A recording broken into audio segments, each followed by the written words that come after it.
Let me start by asking you something. Have you ever felt a flare-up coming on and immediately felt that wave of panic? That sinking feeling of, oh no, here we go again. How long is this going to last? What did I do wrong? How am I going to get through the next few days? And then maybe you tried to push through it anyway, hoping it would just go away. Or maybe you went straight to bed, canceled everything, and waited it out, feeling that frustration again that it happened. If this sounds familiar, I want you to know that you're not alone. And more importantly, there is a better way to handle flare-ups. A way that can actually reduce the intensity of the pain and help you recover faster. For the past 25 years, I've been working with people living with chronic pain. And one of the most common things I hear is when a flare-up hits, there's nothing I can do to minimize the pain but wait it out. I just have to suffer through it and hope it passes soon. And I understand why people believe that, because flare-ups can feel very overwhelming, very unpredictable, very out of your control. It can feel like your body has turned on you and you're powerless. But here's what I've learned. Flare-ups are not random acts of your body betraying you that you have no control over. Flare-ups are your nervous system's way of saying, I'm overwhelmed, I need help. And when you understand what's actually happening in your body during a flare-up, you can respond in a way that calms your nervous system down, reduces the pain, and helps you recover much faster. So let me explain what's actually happening because understanding this is the first step to taking back control of it. Chronic pain involves changes in your nervous system.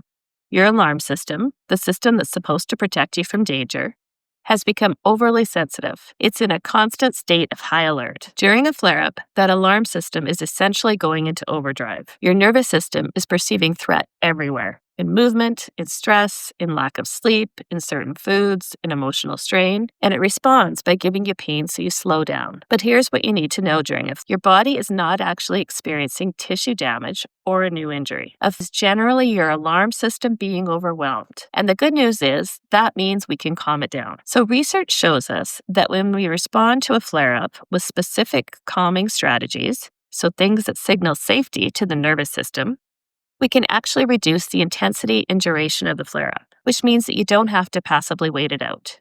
You can take steps that will help you recover faster and reduce pain. So this is where having a flare-up plan becomes essential, because when you're in the middle of a flare-up, you often feel foggy and overwhelmed, which can make it difficult to know what to do. But if you have a plan that you've created ahead of time, a plan that's specific to you and what works for your body, you can just follow the steps. You don't have to think, you can just follow the plan. My name is Lisa Jasper. I'm a researcher, clinician, and an educator, and I hold a PhD in rehabilitation sciences. I've created this video to walk you through in 5 steps how to create and use a flare-up plan to help you reduce the intensity and duration of your pain so you can recover faster and get back to doing what you want to do. So the first step is to recognize and acknowledge the flare-up.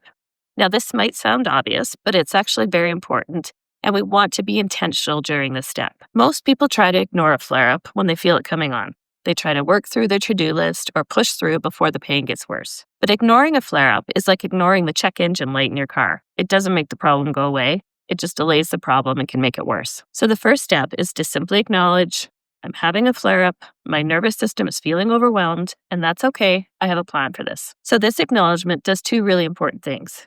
First, it stops the panic. Instead of spiraling into, oh no, this is terrible, what did I do wrong? You're calmly stating a fact. I'm having a flare-up, I know what to do. Second, it gives you permission to take action. You're not just trying to push through it because we now know that that only makes it worse. Instead, you're responding with intention. Here's a really important part of this step. Tune into your thoughts.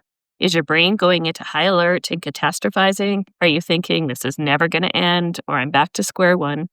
If so, gently challenge those thoughts and remind yourself, just like all past flare-ups, this one will pass. I have tools to manage this. I can actively make this situation better. What you're doing during this step is called cognitive reframing. You're intentionally shifting and challenging those negative thoughts and reminding yourself that just like all previous flare-ups, this one will pass and you have the tools to deal with this. Simply acknowledging the flare-up is a powerful way to calm your nervous system and turn down your body's pain response. So let's move into step 2, calming your nervous system. So remember, a flare-up is simply your nervous system sending you a pain signal because it feels overwhelmed. So the first thing we need to do is send it a safety signal. And one of the fastest, most effective ways to do this is through intentional breathing. This can feel frustrating in these moments as your body's likely tensing up.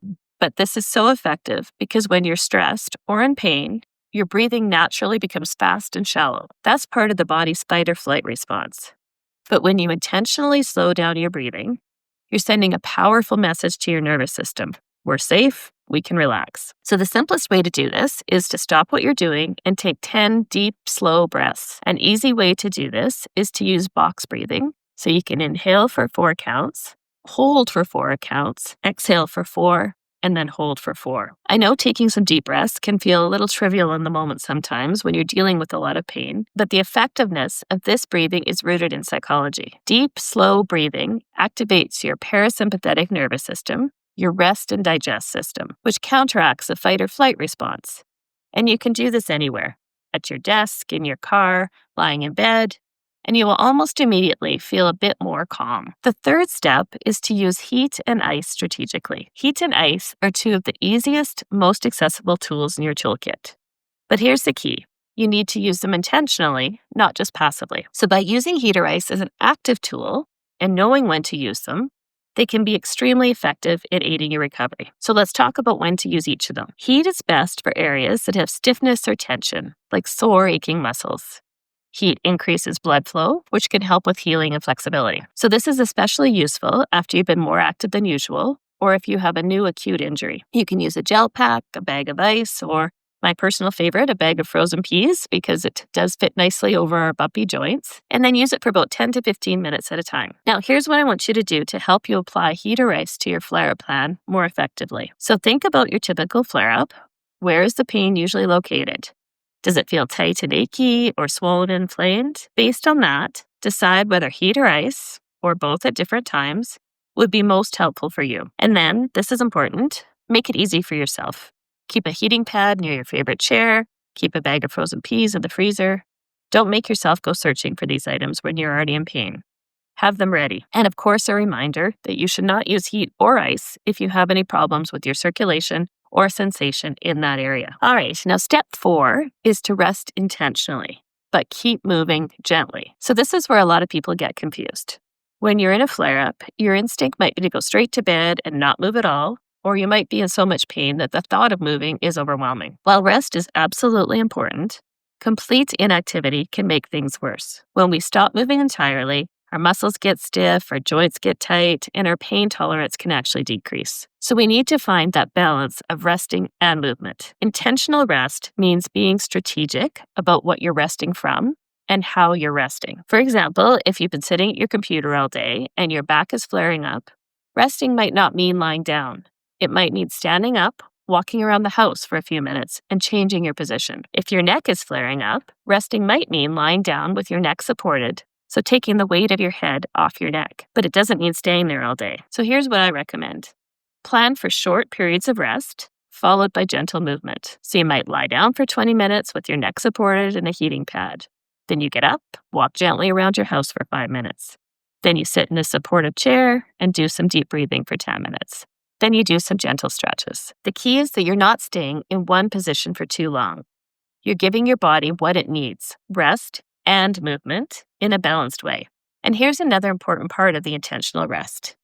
Make it guilt-free. Again, I know it can be really difficult to relax in these moments when things aren't going well and you're in a lot of pain, but by doing your best to connect with your body and allowing it to relax, even for a few moments, it sends a powerful signal to your nervous system that it is safe. So here's what to do. Think about the parts of your body that are typically sore during a flare-up. If it's often your neck after sitting at your desk all day, write in your flare-up plan to take 15 minutes of guilt-free rest with your neck supported by a pillow. If it's your back stiffening up, your best course of action may be to get gentle movement in by walking around the house or doing some light movement. Write this specific response in your flare-up plan, as again, it gives you structure and takes out any guesswork in those moments when you're feeling overwhelmed. So step 5 is to know when to use medication and when to get help. So medication is a tool in your toolkit, and there's absolutely no shame in using it. But it does work best when you use it strategically as part of your overall plan. One of the biggest mistakes people make with pain medication is waiting too long to take it. They think, I should be able to handle this without medication, or I don't want to become dependent. But if you wait until your pain is at an 8 or 9 out of 10, the medication is much less effective. The goal is to manage your pain early, before it spirals. So if you know that taking Tylenol at the first sign of a flare up helps prevent it from getting worse, then that's what you should do. Now, this is not medical advice. Of course, you should always talk to your doctor or pharmacist about what medications are appropriate for you. But in general, having a plan for when and how you'll use medication can be really helpful. For some people, that might be taking Tylenol at the first sign of a flare. For others, it might be using a topical cream like diclofenac or capsaicin on the affected area. For others, it might be a prescribed medication for nerve pain. So here's what you need to do. Write down in your flare-up plan, if my pain reaches whatever number, I will take whatever medication. Make it clear and specific so you don't have to think about it in the middle of a flare-up. And here's the other critical part of this step. Know when you need more help. Most flare-ups will resolve within a few days, but sometimes a flare-up is more severe, or it lasts longer than usual, or you have new symptoms that concern you. It's really important to know when to call your doctor, your physical therapist, or your pharmacist. And it's important to have healthcare providers who know you and your history and who will work with you. Just knowing that you have that backup plan can really help ease some of that anxiety.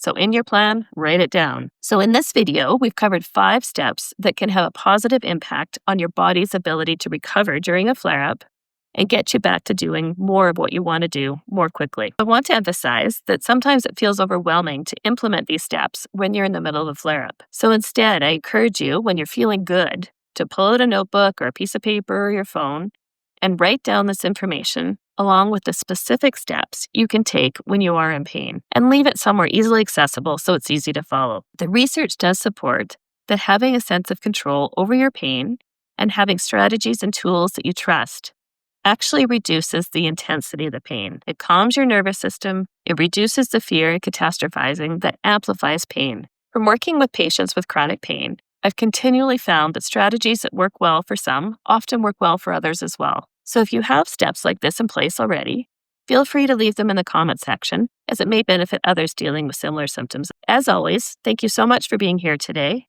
And if this message resonated with you, I encourage you to subscribe to our channel so we can help other people living with chronic pain. In another video, we talk about escaping the boom and bust cycle, a powerful strategy that can help limit flare-ups and add consistency to your life when you are living with chronic pain. I will link that video in the description below. Thank you.